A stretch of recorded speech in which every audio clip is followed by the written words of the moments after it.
नईम साहब अस्सलाम वालेकुम, खैरियत से हैं आप? वालेकुम सलाम, अल्लाह का शुक्र, आप सुनाएं। बिल्कुल ठीक। अच्छा दोस्तों, आज हम नईम अरशद के पास आए हुए हैं। हमारे बड़े पुराने दोस्त हैं और आज काफ़ी सालों के बाद हमारी मुलाकात हो रही। तो हमने सोचा कि नईम साहब जो हैं वो एग्जॉटिक बर्ड्स की बड़ी अच्छी ब्रीड करवाते हैं और बड़ी नॉलेज इन्होंने over a period of years gain कर ली है। तो नईम से क्यों नहीं हम कुछ इनकी नॉलेज का फ़ायदा उठाएं। सो नईम, पहले तो ये बताएं कि अभी कौन कौन से बर्ड्स आप ब्रीड करवा रहे हैं? अभी मेरे पास मोस्टली तो ग्रे हैं, ग्रे पैरेट हैं, मकाओ हैं, काकाटूज़ की वैरायटी है, और बाकी थोड़े अलेक्जेंड्राइन और सनकनॉर्स। ज़्यादातर बड़े जो हैं ये ग्रे और मकाओ, काकाटू। अच्छा, हम मुझे याद है सबसे पहले तुमने बड़े बर्ड्स में पहाड़ी तो थे, जहाँ तक मुझे याद है। अगर हम पीछे 10 साल पीछे चले जाएं तो उस वक्त ग्रे पैरेट माशाल्लाह बड़ी सक्सेसफुल ब्रीड होती थी और हम जो है रोते रहते थे ग्रे पैरेट रख के। तो ग्रे पैरेट की पेयर सिलेक्शन कैसे करते थे? शुरू से ना मुझे था एग्जॉटिक का ही शौक़। तो जैसे लव बर्ड, बजीज शुरू सबने रखे, लेकिन मुझे था कि मैं उनको कम करता रहता था, ग्रे बढ़ाता रहता था। जबकि उस वक्त बड़ा कमर्शियल का आइटम बहुत पीक होता था उस वक्त, ख़ास तौर पे फिशर लव बर्ड्स में। लेकिन मुझे अंदर से शौक़ हमेशा से एग्जॉटिक का था। तो मैं ग्रे पैरेट, मुझे कोई भी नज़र आ जाता था सिंगल, मुझे लगता था ये पुराना बर्ड है, कहीं किसी के पास पड़ा हुआ है, 4 साल 3 साल से पड़ा हुआ है, तो वो वहाँ से ले लिया। फीमेल उस वक्त डीएनए भी नहीं होते थे, तो एक अंदाजे से जो है ना वो थोड़ा सा एक्सपीरियंस है, थोड़ा सा किसी से पूछ के, तो वो इस तरह से कलेक्शन जमा करता रहता था। फिर वो पेयरिंग हुई, फिर वो सक्सेसफुल ब्रीडिंग स्टार्ट हो गई, फिर ये शौक़ और बढ़ता गया। बढ़ते बढ़ते बढ़ते फिर सारे छोटे ख़त्म करके इसी की तरफ लग गए। इसी तरह मकाओ में तो मोस्टली 90% आज भी मेरे पास वो पेयर हैं जो कि मैं कभी किसी से नर लिया तो किसी से मादा ली, कहीं से कुछ जमा हो गया, तो उस तरह कर करके बढ़ाता रहा। फिर वो मेहनत करी, जाहिर बात है, वो इसके बगैर तो आपको पता है। अच्छा, तो यानी कि जो मैं समझा आपकी बातों से, एक तो आपने किस तरह से इस हॉबी में ग्रो किया, ये जो पेयर की सिलेक्शन है, जो जिस तरह आप पेयर बनाते थे और कहाँ से ख़रीदते थे, तो जहाँ एक अच्छा मेल लगा, साफ़ सुथरा, उसके पर वगैरह फिनिशिंग में है, बर्ड्स काफ़ी हेल्दी है, एज पूरी है, तो जहाँ मेल अच्छा लगा इन पॉइंट्स की बेसिस पे, और जहाँ फीमेल अच्छी लगी वो आपने सिंगल सिंगल भी ख़रीद लिया और पेयर बना लिए। बिल्कुल बिल्कुल बिल्कुल। इसमें अच्छा मेरा एक थोड़ा सा ना अलग अंदाज था, अभी भी ऐसा ही है। मैं हमेशा से ना उसकी लुक पे कभी भी नहीं गया। फैदर पूरे हैं, कंप्लीट टेल है, ये होनी चाहिए, हेल्थ हेल्थ अच्छी होनी चाहिए। बाकी जो है 19-20 नेल्स का इशू भी है तो कोई इतना मसला नहीं है।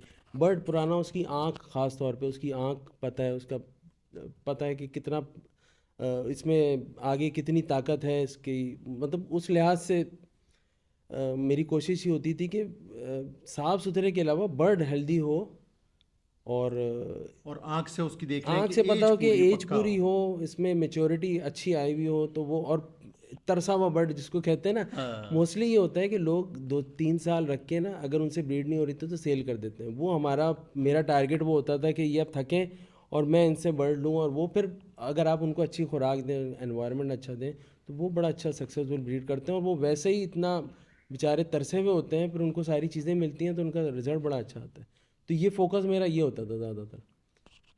अच्छा, काकाटू बड़ा खूबसूरत बर्ड है और आपने रखे हुए, सॉरी, मकाऊ बड़ा खूबसूरत बर्ड है और आपने रखे हुए भी हैं।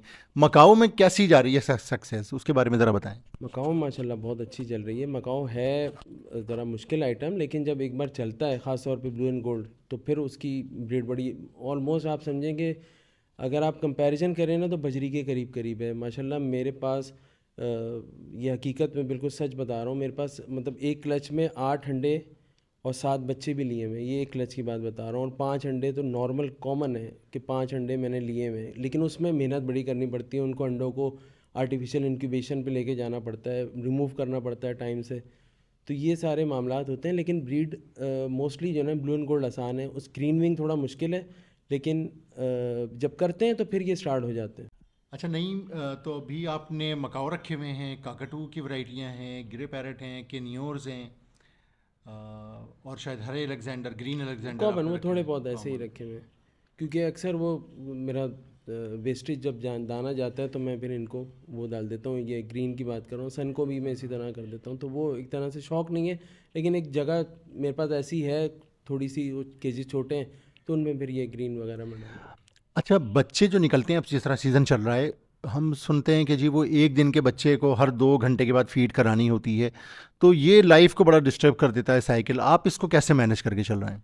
शुरू में तो था, मेंटली तौर पे मुझे था कि हर 2 घंटे बाद फीड करवाऊँ, बच्चा वीक ना हो जाए। फिर वक्त के साथ साथ एक्सपीरियंस होता गया, देखता गया। अब जैसे 3-4 घंटे 5 घंटे भी अगर मुझे हो जाते हैं तो कोई इतना मसला नहीं होता। 10 दिन 12 दिन शुरू का बच्चा अगर थोड़ा सा वीक भी हो तो हम उसको आगे जाके कवर कर जाते हैं, क्योंकि उसको जितना पोटा हमने बनाना है उसको फीड दे दे के थोड़ा बड़ा करते हैं, तो हेल्दी बच्चा महीने के अंदर अंदर वो ऑलमोस्ट वैसे ही हो जाता है जैसे पेरेंट्स के पास होता है।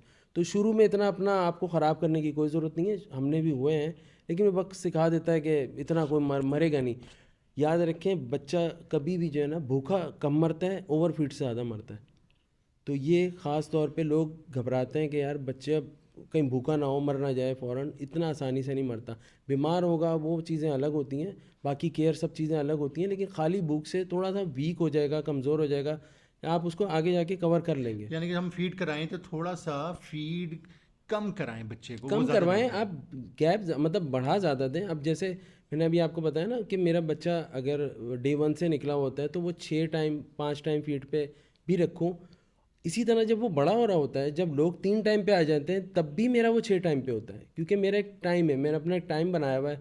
फजर में मैं करवाता हूँ, फिर एक ऑफिस जाने से पहले 11 साढ़े 11 बजे फीड करवाता हूँ, फिर दोपहर को मैं लंच के लिए आता हूँ तो 3:30 4 बजे करवाता हूँ, इसी तरह फिर मगरिब के बाद और रात को।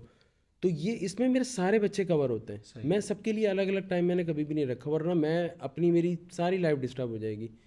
तो ये चीज़ जो है ना मुझे थोड़ा वक्त ने सिखाया। ये मेरा हाल है, कुछ 15 मिनट हुए होंगे इसको, और आधा घंटा तकरीबन। ये ब्लू एंड गोल्ड का बच्चा है, अभी निकला अंडे से। ये भी, ये 2 दिन पहले, ये भी ब्लू एंड गोल्ड है, ये भी ब्लू एंड गोल्ड है, ये भी ब्लू एंड गोल्ड है।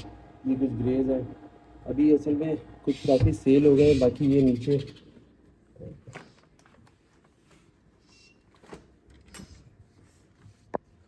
ये मालाकंड के कुछ बच्चे हैं, ये भी मालाकंड के बच्चे हैं।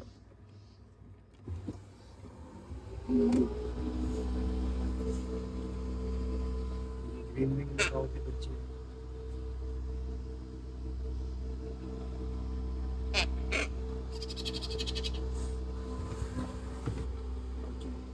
काफ़ी हद तक जो है ना अभी फिलहाल सेल में गए थे। अच्छा नहीं, आपका बर्ड्स के अलावा अपना एक प्रोफेशन है जिसमें आप इन्वॉल्व हैं, जो आपका जो भी बिजनेस है,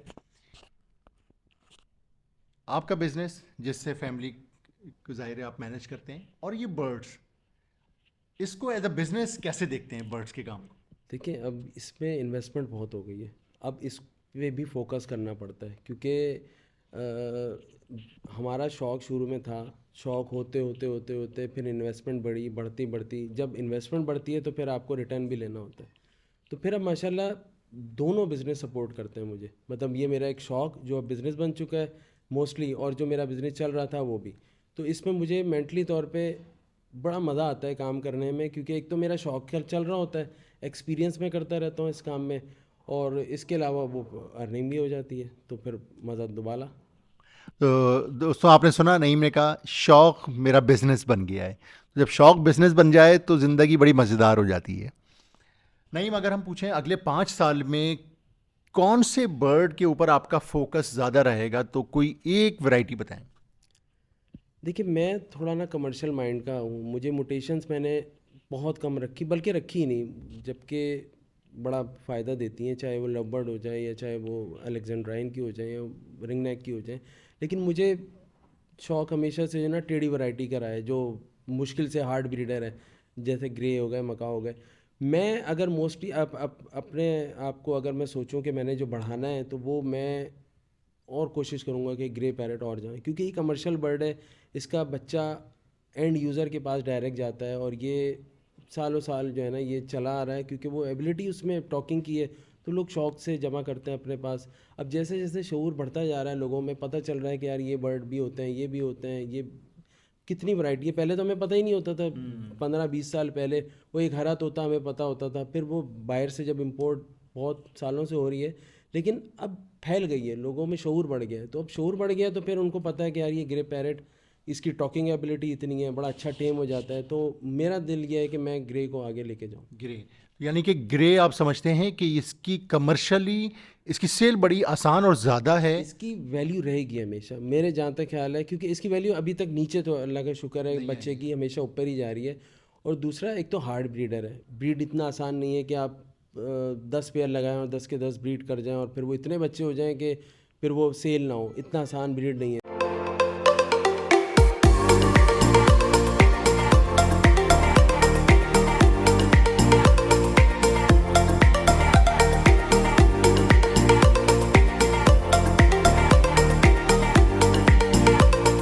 नहीं, ब्रीडिंग सीज़न हमारे कराची में किस महीने में शुरू होता है और किस महीने में ख़त्म हो जाता है? कराची में मोस्टली जो है अक्टूबर से समझे एक तरह से स्टार्ट हो जाता है और समझे ये अप्रैल तक इसको वाइंड अप कर दें तो बेहतर है, क्योंकि अब शॉर्ट हो रहा है, पता नहीं ग्लोबली चेंजेस आ रही हैं जिसकी वजह से ना सिकुड़ता जा रहा है सीज़न, हमारा कम हो गया है। अब फरवरी चल रहा है अभी इस वक्त और मतलब फरवरी में गर्मी फील हो रही होती है। तो अब आप ये देखें ना, पहले तो मार्च अप्रैल में भी अच्छा मौसम होता था और ये मौसम सारा सर्दियों का, अब इसमें आर्टिफिशियल तौर पे तो हम कर नहीं सकते, जैसे लबर्ड में आप कंट्रोल एनवायरनमेंट में करवा लेते हैं, लेकिन इसमें क्योंकि ओपन शेड होते हैं तो इसमें बड़ा मुश्किल हो जाता है। तो हम अक्टूबर से स्टार्ट करके ना कोशिश करते हैं अप्रैल तक उसको वाइंड अप कर दें। आखिरी सवाल नहीं, ग़िज़ा में आप एज़ ओवरऑल तमाम अपने एग्जॉटिक बर्ड्स को क्या दे रहे होते हैं? क्या नहीं दे रहा होता, अच्छा, लिटरली रियली? मैं फजर में जाके इनको सॉफ्ट फूड देता हूँ जिसमें सारी जो भीगी हुई दालें और इस तरह की वो होती हैं। इसके अलावा मूंगफली उसमें सोक्ड 7-8 किस्म का ऑयल होता है जो कि उसको जज्ब करके देता है, ये तो फजर की बता रहा हूँ। उसके बाद ऑलमोस्ट सारे फल, सारी वेजिटेबल्स, अखरोट, बादाम ये अलग से मंगवाते हैं उनके लिए, सर्दियों के लिए ख़ास तौर पे। इसके अलावा मल्टी वाइटामिन्स हो गए और मिक्स सीड जो इनकी वैसे ही 12-15 आइटम उसमें डले हुए होते हैं। तो बहुत कुछ इनको, बस ये एग्जॉटिक में ये है कि इनको खिलाना पिलाना, इनकी केयर इस तरह से बहुत ज़्यादा है, थोड़ा एक्सपेंस जो है ना इस तरह निकल सकता है। और अगर आप ये नहीं करेंगे तो जो आप एक्सपेक्ट कर रहे थे उससे भी लो होगा। तो अगर आपको प्रोडक्शन बढ़ानी है आपको, तो फिर उसमें पैसा आपको खर्च करना पड़ेगा और खिलाना पिलाना, इनको आप खुश रखेंगे फिर आपका काम होगा, वरना फिर आप सादे से नहीं ब्रीड करेंगे ये। दोस्तों, हम डिस्कशन यहाँ क्लोज करते हैं और आई होप कि आपको नईम अरशद ने जो अपना एक्सपीरियंस शेयर किया, ये किस तरह ब्रीड करवाते हैं, बर्ड्स को फीड में क्या देते हैं, बच्चे कैसे ग्रो करते हैं, ब्रीड कैसी आती है, आगे फ्यूचर में कौन से बर्ड्स को बढ़ाना चाहते हैं और उसका रीज़न क्या है, ये सब नईम ने शेयर किया। नईम, आपका बहुत शुक्रिया। कोई एक मैसेज जो आप यहाँ लोगों को देना चाहें? बस मैसेज ये है कि ये दो तरह के, एक तरह तो शौक़ आप को अगर है तो इस काम में आप आगे से आगे बढ़ेंगे।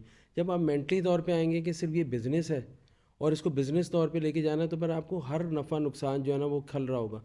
क्योंकि शुरू में बर्ड मैंने भी लिए, बड़े मारे, मरते हैं, वायरस से भी प्रॉब्लम आ जाती है, कुछ नई केयर आती थी तो मरते हैं। आप अंदर से आपको शौक़ होगा ना तो आप इस चीज़ से घबराएंगे कभी नहीं, आप मतलब डटे रहेंगे और फिर उसको आपको समझ आना शुरू होगी, फिर आप आगे लेके बढ़ते रहेंगे बढ़ते रहेंगे।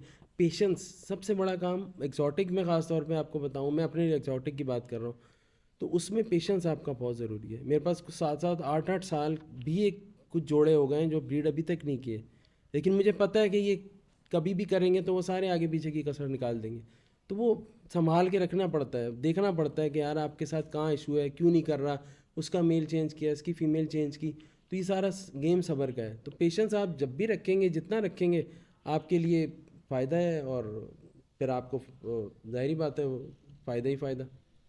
सो हमने पेशेंस रखना है इस काम में, और अगर ये हॉबी है तो ये हमारी बिज़नेस में कन्वर्ट हो सकती है, और अगर हॉबी नहीं है, सिर्फ बिज़नेस करना है, तो भी ये सोच के आएँ कि इसमें सब्र करना है।